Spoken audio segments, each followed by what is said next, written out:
She told her dad that she was just fed up, that all the problems of life were piling up on her, and she was just tired of all of the hassles. "I'm tired of struggling," she told him. Her dad, who was a chef, took her into his kitchen and sat her down, and in silence she watched as he brought out 3 identical pots, put water in them, and set them on the fire to boil. As they were coming to a boil, he put carrots in the first pot, he put eggs in the second pot, and he put coffee grounds in the third pot. And literally, they sat there in silence and watched the water boil. Finally, he took out the ingredients and he asked his daughter to check them out. First, she took the carrots, and they were soft and pliable. Then she took one of the eggs and peeled off the shell and cut it up in slices. And then she took a cup of coffee out of the third pot and drank it and said it was very good. It was then that her dad explained. He said the carrots went in stiff and brittle and came out soft and pliable. That the eggs went into the boiling water as liquid covered with a fragile shell, but came out as hard-boiled and could be cut up in pieces.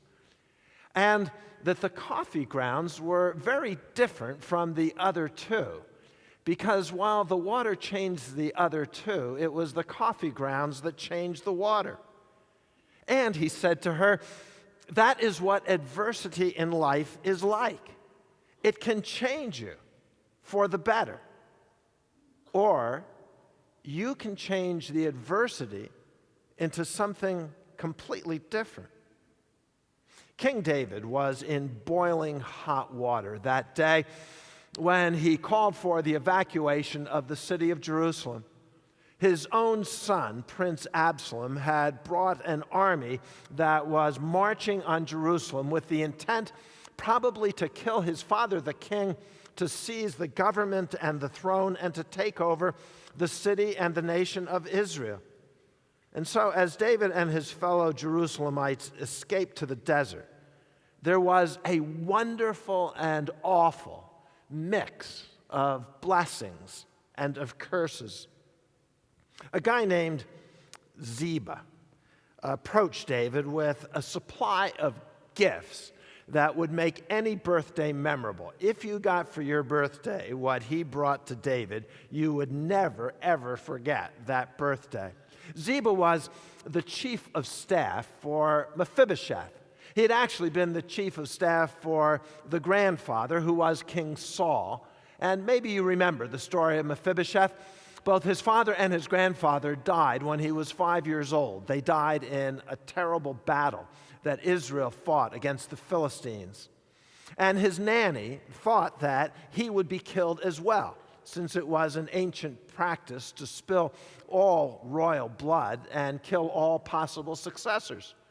So she ran with him and she dropped him. And the 5-year-old was crippled then for the rest of his life. When peace came to the country, he lived in a little town in the far northeast in poverty and in obscurity until King David rescued him, brought him to the capital city, gave him land and money and businesses and servants and a seat at the royal court in Jerusalem. In 2 Samuel 16, when David had gone a short distance beyond the summit of the Mount of Olives, there was Ziba, the steward of Mephibosheth, waiting to meet him. He had a string of donkeys saddled and loaded with 200 loaves of bread, 100 cakes of raisins, 100 cakes of figs, and a skin of wine. The king asked Ziba, "Why have you brought these?" Ziba answered, "The donkeys are for the king's household to ride on, the bread and fruit are for the men to eat, and the wine is to refresh those who become exhausted in the desert." The king then asked, "Where is your master's grandson?" Ziba said to him, "Oh, he's staying in Jerusalem, because he thinks today the house of Israel will give me back my grandfather's kingdom." Then the king said to Ziba, "All that belongs to Mephibosheth is now yours." "I humbly bow," Ziba said. "May I find favor in your eyes, my lord the king." So let's make a comparison. Can you remember the most terrible, awful, crummy, lousy day you've had in the last 6 to 12 months?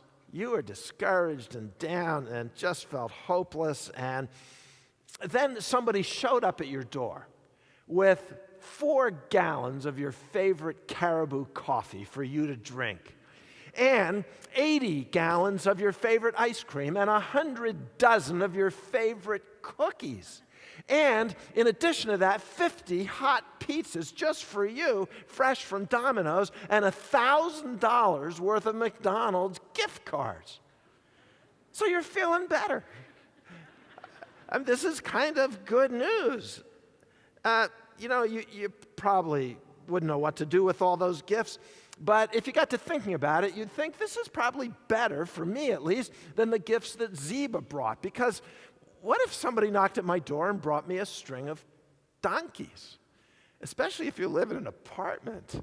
What do you do with all those donkeys?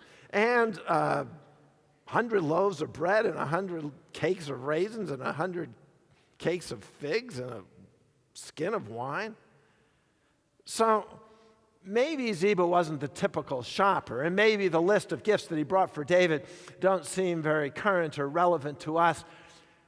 But maybe also what mattered most was here was someone that cared.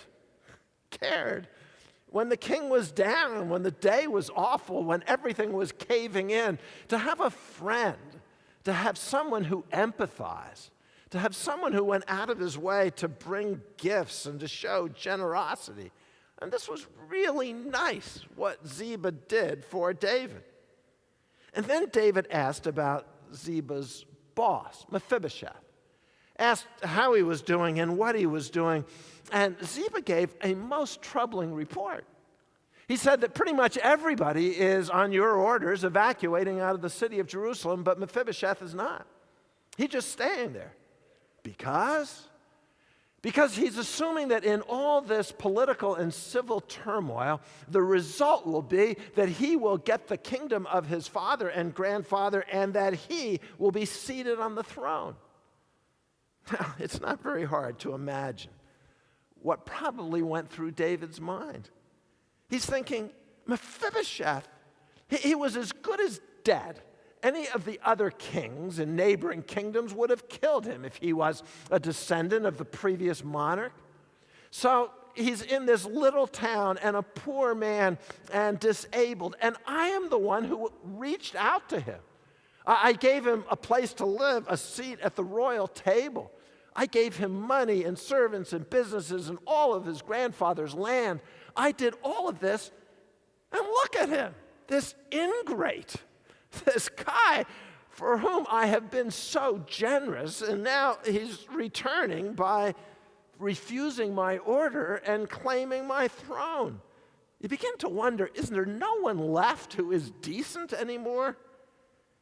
And besides, it can really hurt when you get out of your way to be generous to someone and then feel betrayed by that person. And so David turns to Ziba and issues an executive order. He says, everything that I gave to Mephibosheth is yours. And in an instant, Mephibosheth, by royal edict, was returned to poverty, and Ziba, who was a civil servant, in that moment became an instant multimillionaire and celebrity. So it's a cool story, I think. Cool story. David is encouraged. Mephibosheth is punished. Ziba is rewarded. No wonder he bowed down and was humbly grateful to David. It's just a really cool story. Except Ziba was lying. What he said wasn't true at all. Mephibosheth wasn't claiming the throne. Mephibosheth was disabled. He was physically unable to walk out of the city with everybody else. And it was because of his disability that he stayed behind, not because of his disloyalty. And David David, in this terrible, awful, lousy day, so discouraged, just believed what he was told. Just took the rumor at face value and accepted it, and hastily responded and gave an order that was totally inconsistent with what was right. Ziba shouldn't have been rewarded. Ziba should have been punished. Okay, so I'm glad that David feels better on this day that he was so down. But I'm sorry that he so easily believed a lie. And there are good lessons there for us because we all need encouragement. We all need encouragement in order to deal with the hassles and problems and stresses of life. We need those who will give us some kind of good news and some kind of gift and so show us some kind of friendship. So yeah, we need that, just as David needed it. But we need to be cautious that we do not easily believe the worst that we hear about other people. David's lousy, rotten, miserable day got a little bit better when he got a string of donkeys and all of these gifts that were given to him. But then it got a whole lot worse because of a critic named Shimei. Now, all leaders have critics. All leaders. There's no exception to that. If somebody is in a leadership position, particularly in politics, there are always going to be people that disagree, and David was no exception. Some critics are kind and reasonable and respectful. And then there are other critics who are just like totally out of control. If Shimei were here today, I try to imagine what he would look like and what he would behave like, and I think he would be like the guy that was on television this past week as sort of an out-of-control baseball coach. Now he's going to kick dirt on home plate. Harry Robinson now gesturing, showing exactly what he believes happened. Now he's going to spread some dirt. He's going to cover up home plate. Rob getting the landman now kicks him over at umpire Roberto Ortiz. And he is now going to run down the first base line. Is he going to try to take first base out? Yes, he is. He's picked it up. I think he's going to toss it out. No, he's going to take it with him. He's going to say, this is my base. I'm carrying it with me. Or is he going to give it? He's going to sign it, and he's going to give it to a fan. He's signing first base. Presenting it to the front row or second row. There we go. There's a souvenir for you.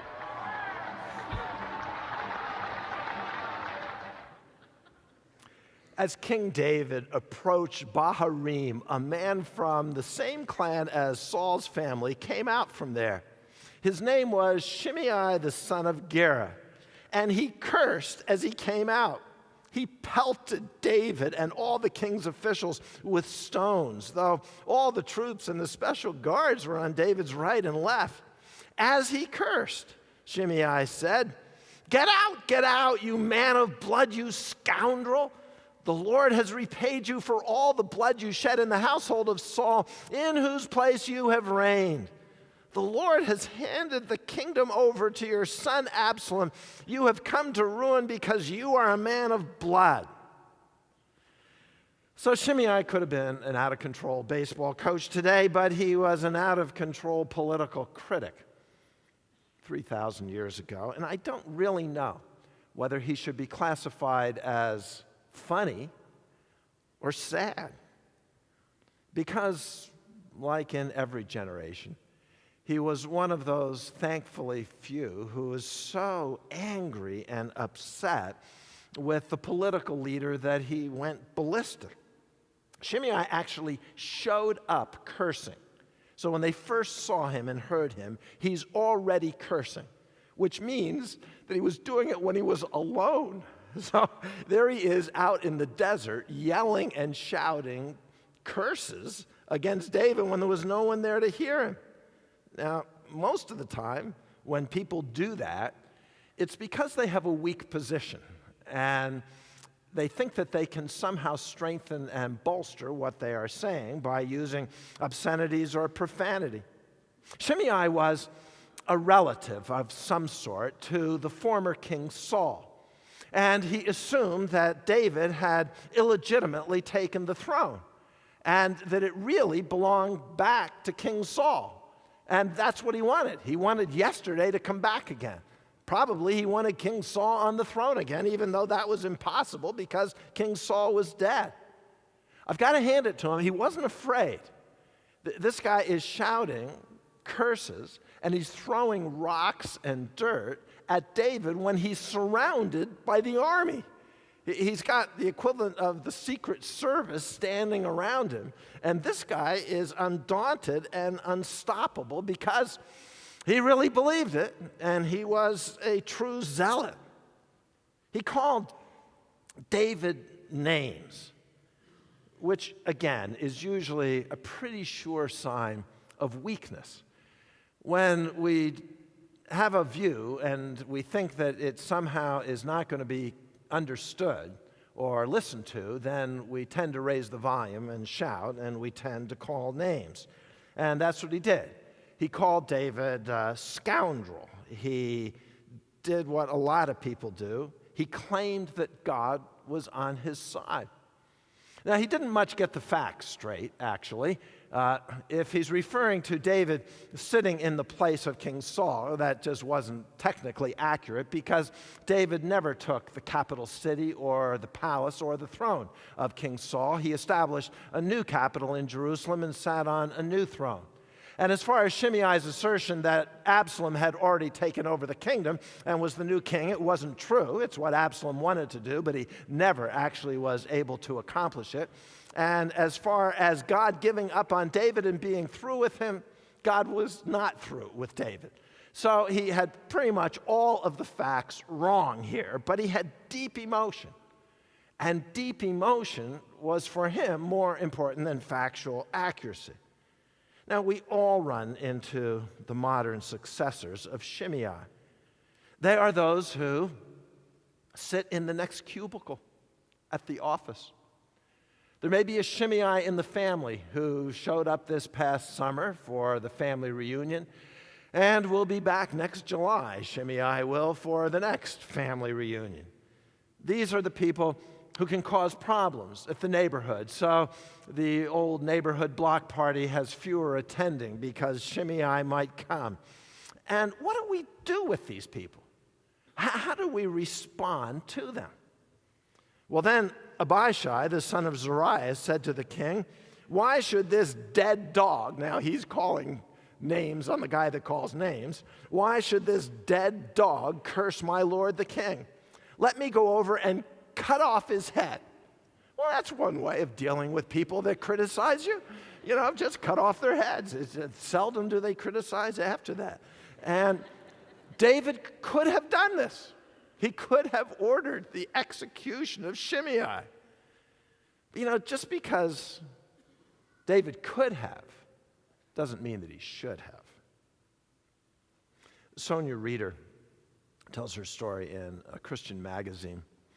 She and her son, Chase, sat down at the dining room table just before Valentine's Day, and he was writing Valentine's cards to his second grade classmates. His mom offered to help so that he would sign the cards or write on them, and she would stuff them into the envelopes for distribution in the class the next day. And as she's putting them into the envelopes, she came across a Valentine card that had pre-printed on it, "I am thankful for you," with big black lines crossing out "thankful." And she said to her son, "Well, I don't think it would be kind to give this card to one of your friends." And that's when she saw another side of the story of her second grader. With a burst of emotion, he yelled. He said, "Every day that girl calls me names, and I have asked her to stop, and she just laughs and curses at me." And his mom's heart just sank. She could just picture sending her 7-year-old off to school and being cornered in the playground where this bully would yell at him and shout him and call him names and wound her son's spirit. And it was all she could do to fight back the tears. She put her arms around her son, but he pulled away from her. He said, "She embarrasses me. Do you want me to just go stand there and let her call me names?" I don't know if you remember when you were in second grade or junior high or high school, and there was some bully on the bus or at the recess or in the biology lab who would just constantly harass you and embarrass you and crush your spirit so that you had trouble going to sleep at night and trouble getting up to go to school in the morning. Maybe you remember what it was like, what Chase experienced. His mom put her arms around him and answered his question. She said, "Yes, Chase, I do want you to let her call you names. I don't want you to do anything that would hurt her." So a few minutes later, their second grade son picked up a new Valentine card, signed it, and addressed it to the girl who bullied him every day on the playground. And that was the day that Chase chose forgiveness over revenge. But the king said, "What do you and I have in common, you sons of Zeruiah? If he is cursing because the Lord said to him, 'Curse David,' who can ask, 'Why do you do this?'" David then said to Abishai and all his officials, "My son, who is of my own flesh, is trying to take my life. How much more than this Benjamite? Leave him alone. Let him curse, for the Lord has told him to. It may be that the Lord will see my distress and repay me with good for the cursing I am receiving today." And David showed a spiritual and a political humility and maturity that is simply amazing. He recognized that his critic was out of control, and he wasn't going to have him killed for being out of control. In fact, if anything, David was more critical of those who wanted to kill this guy than he was of the critic himself. But David was wonderfully humble. He knew these criticisms weren't true. He knew that the facts were skewed. And yet, he wanted to find God even in the criticism. He was saying, what if Shimei has somehow been licensed by God to say what he is saying?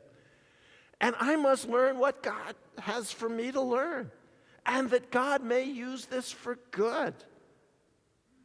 Would that we could all do that when we are under attack from the people in the next cubicle or at the family reunion or around the neighborhood. When someone's yelling and cursing, that our response is, what can I learn from God through this difficult experience? So what if this story were written into a stage play and you were part of a community theater group and you were going to be cast? Which is the role that would sort of best fit you? Do you see yourself as someone who likes to be on the attack, who likes to grab the information and take the initiative and then go after the person in leadership? Is that you?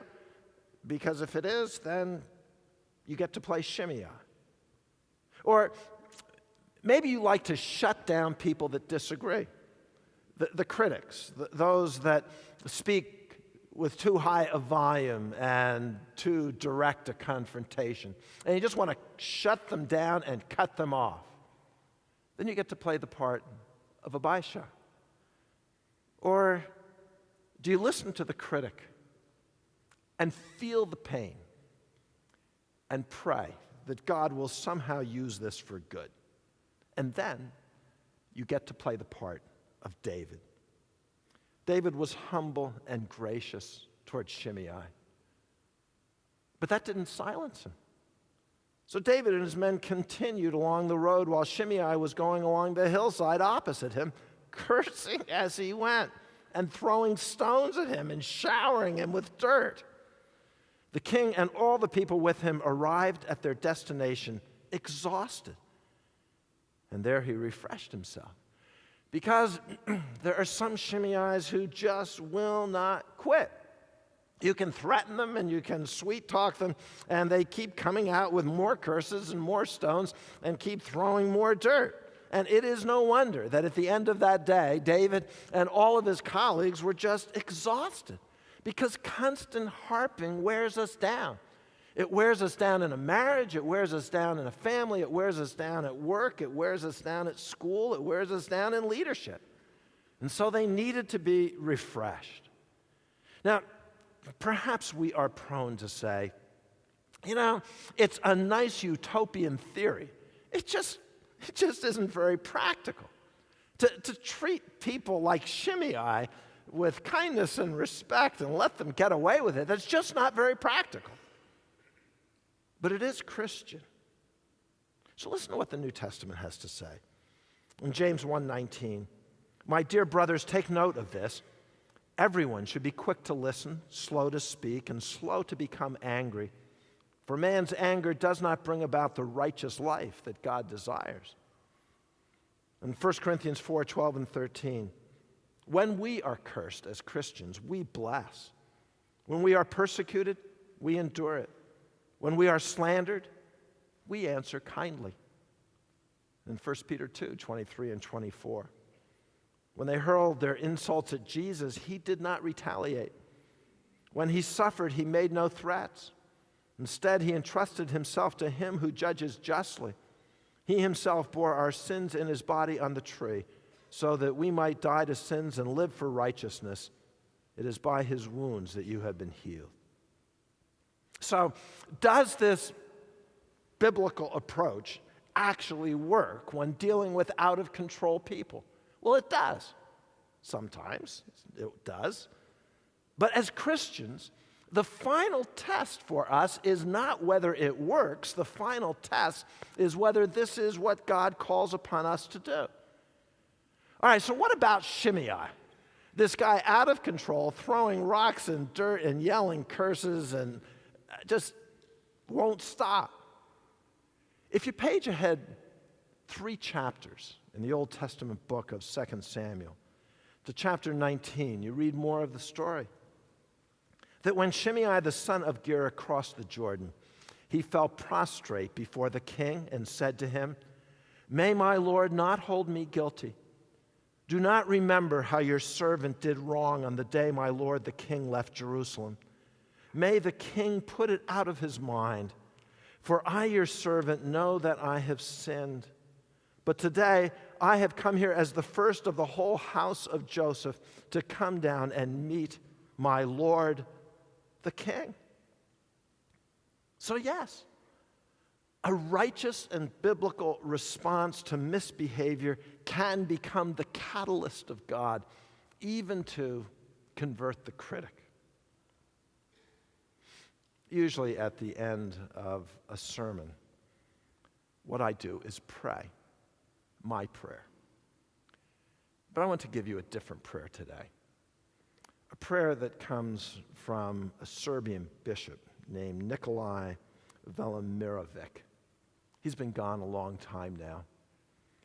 In the 1940s, he spoke the words that you will in a moment hear in a prayer as he was being arrested by the Nazis and taken to the Dachau concentration camp.